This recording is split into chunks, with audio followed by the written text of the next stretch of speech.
अस्सलाम वालेकुम नाजरीन, आप देख रहे हैं हमारा यूट्यूब चैनल। आज हम बात करेंगे तहरीक इंसाफ के मुख्तलिफ जो इश्यूज़ हैं उस हवाले से। सबसे पहले हम बात करेंगे इलेक्शन कमीशन में इंट्रा पार्टी जो केस था उसमें एक बार फिर तहरीक इंसाफ की जानब से मोहलत मांगी गई है। क्यों मांगी गई है ये बताएंगे। दूसरी हम बात करेंगे कि तहरीक इंसाफ जो कि इदारों पर चढ़ाई का जिनका वो एक बनाया हुआ है, उन्होंने अपना एक मुकम्मल अज़म के साथ, और इससे पहले वो ना सिर्फ पाक फौज या इस्टेब्लिशमेंट को, और अब सीधे हो गए हैं सुप्रीम कोर्ट को भी, और सीधे भी अदालत में खड़े होकर ये भी आपको एक स्टोरी बताएंगे। और साथ ही चेयरमैन की तब्दीली के हवाले से भी काफ़ी खबरें सोशल मीडिया पर भी सरगर्म हैं, उसमें कितनी सच्चाई है उस हवाले से भी हम बताएंगे। सबसे पहले हम बात करते हैं तहरीक इंसाफ के इंट्रा पार्टी इलेक्शन की। तहरीक इंसाफ खुद नहीं चाहती कि उनके जो इंट्रा पार्टी इलेक्शन है उनको एक्सेप्ट किया जाए और उस हवाले से उनको कोई सर्टिफिकेट जारी किया जाए एज अ सियासी पार्टी। और वो इस वक्त भी सहारा ले रही है कि सुप्रीम कोर्ट की जानब जो फैसला आया हुआ है उसी पर इलेक्शन कमीशन अमल करे और उसी के तहत उनको सियासी पार्टी माना जाए। लेकिन जो इलेक्शन रूल्स हैं, कवानीन हैं, उसके मुताबिक कोई भी पार्टी अगर इंट्रा पार्टी इंतखाबात कराती है तो उसका सर्टिफिकेट इलेक्शन कमीशन ने जारी करना होता है, वो भी तमाम रिकॉर्ड को देखते हुए कि आया इंट्रा पार्टी इंतखाबात हुए भी हैं या नहीं। लेकिन आज भी एक समाअत थी और उसमें इलेक्शन कमीशन को 1,1365 पेजेस जो है वो जमा कराए हुए हैं बकौल बैरिस्टर गौहर के हमने जो इंट्रा पार्टी इंतखाबात कराए थे ये इतने दस्तावेजात जमा कराए हैं। लेकिन आज फिर उन्होंने इलेक्शन कमीशन से इस्तदा की कि हमारा रिकॉर्ड FIA लेकर चला गया है और हम आज दलाइल नहीं दे सकते, हमें मोहलत दी जाए। हमने अदालत से रजू किया हुआ है, अदालत ने FIA को कहा हुआ है कि 10 दिन के अंदर अंदर इनको रिकॉर्ड दें, और हमने भी FIA से ये दरख्वास्त की हुई है कि जो रिकॉर्ड है वो हमें 10 दिनों के अंदर अंदर दे दें और हम आपको कॉपी करके वो वापस दे देंगे। लेकिन इन तमाम तर सूरत हाल में बैरिस्टर गौहर वकील हैं, टाइम लेना बखूबी जानते हैं कि कैसे तखीरी हरबे जो हैं वो किसी भी केस में इस्तेमाल किए जा सकते हैं। और यही काम बैरिस्टर गौहर की जानब से आज इलेक्शन कमीशन में किया गया है। जब आपने अपने इंट्रा पार्टी इंतखाबात की तफसीलात जमा कराई हुई हैं तो आप उस पर दलाइल क्यों नहीं देते, उसकी वजूहात बता दें। अकबर एस बाबर हैं, उन्होंने भी इन इंतखाबात को चैलेंज किया हुआ है, वो आज दलाइल देने को तैयार थे, उनको भी आज नोटिस जारी हुआ था। लेकिन वो आज चूंकि रेड जोन में भी सुप्रीम कोर्ट के बाहर तहरीक इंसाफ एक एहतजाज कर रही है और उसकी वजह से जो रेड जोन है वो तकरीबन सील है और आने जाने के रास्ते ट्रैफिक जैम की वजह से अकबर एस बाबर ताखीर से पहुंचे। उस वक्त तक ये केस की समाअत खत्म हो चुकी थी। अकबर एस बाबर के वकील कहते हैं कि वो आज भी दलाइल देने को तैयार थे, लेकिन तहरीक इंसाफ जिसका ये मुद्दा है, जिसको इसका फायदा या नुकसान होना है, वो खुद इस चीज से भाग रही है कि हम जो इंट्रा पार्टी इंतखाबात हैं उसके ऊपर दलाइल उस वक्त देंगे जब हमारे पास रिकॉर्ड आ जाएगा। भाई जो आपने रिकॉर्ड जमा कराया हुआ है और उसी के ऊपर दलाइल दें। इलेक्शन कमीशन ने तो आपको सवालनामा भी नहीं भेजा भी कि आपके ये जो आपने इंटर पार्टी इंतखाबात कराए हैं इसमें फलां फलां खलास हैं, ये सवालात हैं, इनके जवाब दें। और आप रास्ता जो है वो कानूनी रास्ते की बजाय तखीरी हरबा इस्तेमाल कर रहे हैं। और अकबर एस बाबर जब तखीर से पहुंचे, उनको पता चला कि इस्तेमाल खत्म हो गई है और तहरीक इंसाफ ने टाइम लिया है और मजीद मोहलत मांगी है जवाब के लिए, तो उस पर अकबर एस बाबर ने शदीद तनकीद की और कहा कि तहरीक इंसाफ को चाहिए था कि वो आज यहाँ पर आकर दलाइल देते। ये उनका मामला है जो काफ़ी अरसे से पेंडिंग है, 2019 से ये मामला जो है वो पेंडिंग चला आ रहा है। 2021 में इन्होंने इलेक्शन कराने थे जब इनकी अपनी हुकूमत थी, लेकिन इन तमाम तर सूरत हाल के बावजूद तहरीक इंसाफ खुद संजीदा नहीं है कि उनकी पार्टी जो है वो बतौर सियासी जमात जो है वो रजिस्टर हो। इस वक्त भी जो सुप्रीम कोर्ट के बाहर वकला हैं वो एहतजाज कर रहे हैं। चीफ जस्टिस का जो पुतला है उसको नजर आतिश किया गया है और चीफ जस्टिस के खिलाफ शदीद हर्जा सराई कर रहे हैं, शदीद नारेबाजी और इंतहाई गलत लैंग्वेज में उनको सुप्रीम कोर्ट के बाहर वकला जो हैं वो कर रहे हैं। इससे कबल तहरीक इंसाफ की एक पॉलिसी थी कि हमने फौज को जो है वो डिसग्रेस करना है अवाम के अंदर, वो उन्होंने किया और काफ़ी हद तक कोशिशें की, साजिशें की, फिर भी अवाम पाक फौज और जवानों के साथ खड़ी है। लेकिन अब उन्होंने दूसरा जो है वो तीर सुप्रीम कोर्ट की तरफ छोड़ दिया है और उसकी आज पहली मिसाल ये है कि आज आर्टिकल 63A में नजरसानी की जो दरखास्त थी फैसले पर,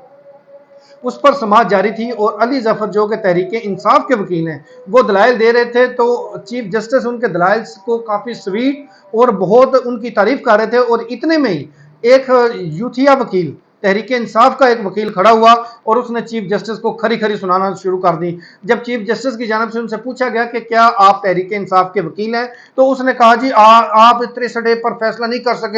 सकते, अगर आपने फैसला किया तो हम 500 वकला बाहर खड़े हैं, आपको देख लेंगे, हम ये कर लेंगे वो कर लेंगे। चीफ जस्टिस ने कहा कि जेंटलमैन आप बताएं आप तहरीक इंसाफ से हैं। उसने कहा जी हम आपको फैसला नहीं करने देंगे, अगर आपने हमारे खिलाफ फैसला किया तो हम आपको देख लेंगे, हम बाहर खड़े हैं, 500 से ज्यादा वकला हैं जो आपके इंतजार में बाहर खड़े हैं। यानी कि ये सुप्रीम कोर्ट के दौरान समात चीफ जस्टिस को एक वकील ने धमकी दी है, उसका नाम है मुस्तफैन काजमी। वो सीडीए में भी रह चुके हैं, डायरेक्टर हैं, साबिक सरकारी अफसर रह चुके हैं, और उन्होंने आज जो तजलील की है चीफ जस्टिस की, इससे आप खुद अंदाजा लगा सकते हैं कि हमारे मुल्क में जो एक इंसाफ का एक इदारा था जो बचा हुआ था, अभी सियासत की नज़र उतना नहीं हुआ था, आज उसको भी पोलिटिसाइज कर दिया गया है। और एक सिटिंग चीफ जस्टिस जो कि अब अभी चीफ जस्टिस हैं और केस सुन रहे हैं आर्टिकल 63 का, और उनकी अदालत में उनके सामने खड़े होकर बगैर इजाज़त उन्होंने जो चीफ जस्टिस को खरी खरी सुनाई, धमकियां दी, जिस पर चीफ जस्टिस की जानब से माइंड तो नहीं किया गया, और उन्होंने जो सिक्योरिटी एहलकार मौजूद थे कमरा अदालत में, उनको कहा कि ये जो साहब हैं इनको बाहर ले जाएं, और उसके बाद वो वकील बाहर आए हैं और उन्होंने मीडिया से भी गुफ्तगू की है जो हम अभी आपको सुनाते हैं। जी आपने इनकी गुफ्तगू सुन ली है, और इनकी जानब से ये वाज़े तौर पर यह कहा गया है कि हम किसी सूरत इस अदालत में जो केस है या उसका जो फैसला आएगा उसको तस्लीम नहीं करेंगे, और चीफ जस्टिस जो हैं वो गैर आइनी गैर कानूनी तौर पर बेंच को हेड कर रहे हैं। ये तमाम तर जो वो अभी भी जो अपने लगाए अंदर उन्होंने बात की थी अदालत में, उस पर कायम है और कह रहे हैं कि वो उन्होंने बिल्कुल ठीक किया है, और जो कि अगर बतौर पाकिस्तानी देखा जाए तो किसी भी सुप्रीम कोर्ट की जो ताज़ीम होती है, जो उसका वक़ार होता है, आज उसको मजरूह किया गया है तहरीक इंसाफ की जानब से, उनके वकील की जानब से। लेकिन कमाल हैरानगी यह है कि तहरीक इंसाफ की जानब से अभी तक इसकी कोई मजम्मत नहीं की गई कि आया ऐसा रवैया जो कोर्ट चल रही हो तो उसके अंदर ये नहीं अपनाया जा सकता। आप बाहर आकर मीडिया के सामने बेशक तनकीद कर लें फैसलों पर, लेकिन किसी अदालत के जज या चीफ जस्टिस के सामने खड़े होकर ऐसा रवैया इंतहाई नाकाबिल कबूल है। और अब हम बात करेंगे चेयरमैन तहरीक इंसाफ जो बैरिस्टर गौहर है उनकी तब्दीली की। इस वक्त उनके पार्टी के अंदर भी एक सर्द जंग जो है वो चली हुई है, और पार्टी का एक जो कह सकते हैं एक बड़ा ग्रुप जो है वो इस वक्त बैरिस्टर गौहर को डिसलाइक कर रहा है और उसके खिलाफ मुख्तलिफ खबरें चला रहा है। पहले चलवाया गया कि बैरिस्टर गौहर बुज़दिल हैं, उनको हटा देना चाहिए बानी पीटी के नाम से, सोशल मीडिया पर भी शदीद तनकीद की गई। और उसके बाद अब गुज़श्ता रात कल से ये खबरें चल रही हैं कि चेयरमैन तहरीक इंसाफ को इमरान खान ने हटा दिया है और उनकी जगह असद कैसर जो हैं उनको वो लाया गया है। असद कैसर जो मेरे जो क्रेडिबल सोर्सेज हैं जिन पर मैं काफ़ी यकीन रखता हूँ, वो कहते हैं कि इमरान खान की नज़र में जो असद कैसर हैं उनके कागजात ख़राब हैं, वो उनको करप्ट समझते हैं और उनको पार्टी के लिए वफादार नहीं समझते। और ये तो मुमकिन ही नहीं है, अगर बैरिस्टर गौहर को तब्दील भी किया जाए तो उसकी जगह पे असद कैसर इमरान खान कभी भी नहीं लाएंगे पार्टी का चेयरमैन।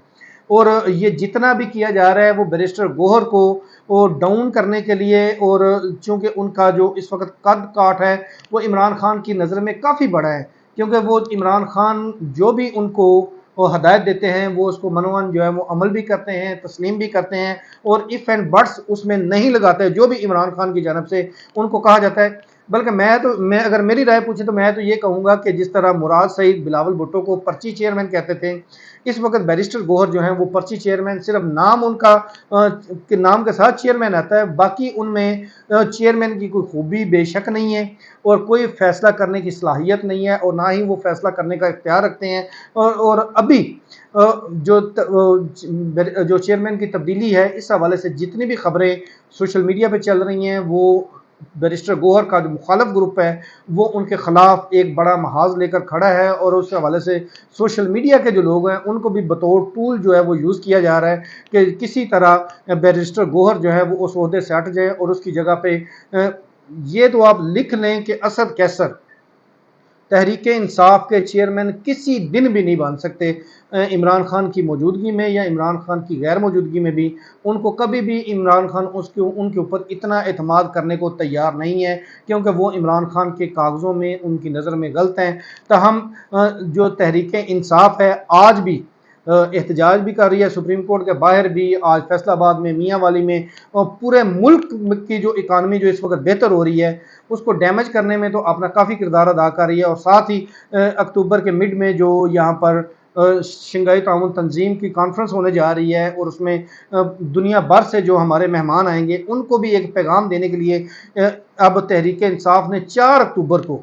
جمعے کے دن اسلام آباد کو یرغمال بنانے کا قبضہ فیصلہ کیا ہوا ہے، اور اس حوالے سے آج یہ اعلان کر دیا جائے گا۔ آج ان کی کور کمیٹی کا اجلاس ہے اور اس کے بعد پھر یہ جو اسلام آباد میں احتجاج کی کال دے دی جائے گی آج ہی، اور کل سے اسلام آباد پھر بند ہونا شروع ہو جائے گا۔ اور جو بھی پاکستان کی اس سے قبل جب چائنیز صدر آ رہے ہیں 15 اکتوبر کو یہاں پر، اور اس سے قبل بھی جب وہ آئے تھے تو اس وقت 2014 کے دھرنے میں انہوں نے آنا تھا، اور اس وقت بھی ان کا جو وہ پلان تھا انہوں نے پھر ری شیڈول کر لیا تھا اور وہ پھر پاکستان نہیں آئے تھے۔ اور جو چینی وزیر اعظم ہیں اب انہوں نے 14 اکتوبر کو پاکستان پہنچنا ہے، 15 کو شنگھائی تعاون تنظیم میں انہوں نے خطاب کرنا ہے، اور ایک بار پھر اسلام آباد پر تحریک انصاف کی جانب سے چڑھائی جو ہے وہ شروع کر دی گئی ہے۔ اب دیکھنا یہ ہے کہ 2014 کی طرح کیا چینی وزیر اعظم جو ہیں وہ پاکستان واقعی آ جاتے ہیں 14 اکتوبر کو، یا تحریک انصاف ایک بار پھر کامیاب ہو جاتی ہے 2014 کی طرح جس طرح انہوں نے اپنا دورہ کینسل کر دیا تھا۔ اس کے ساتھ ہمیں دیجیے اجازت، اللہ حافظ۔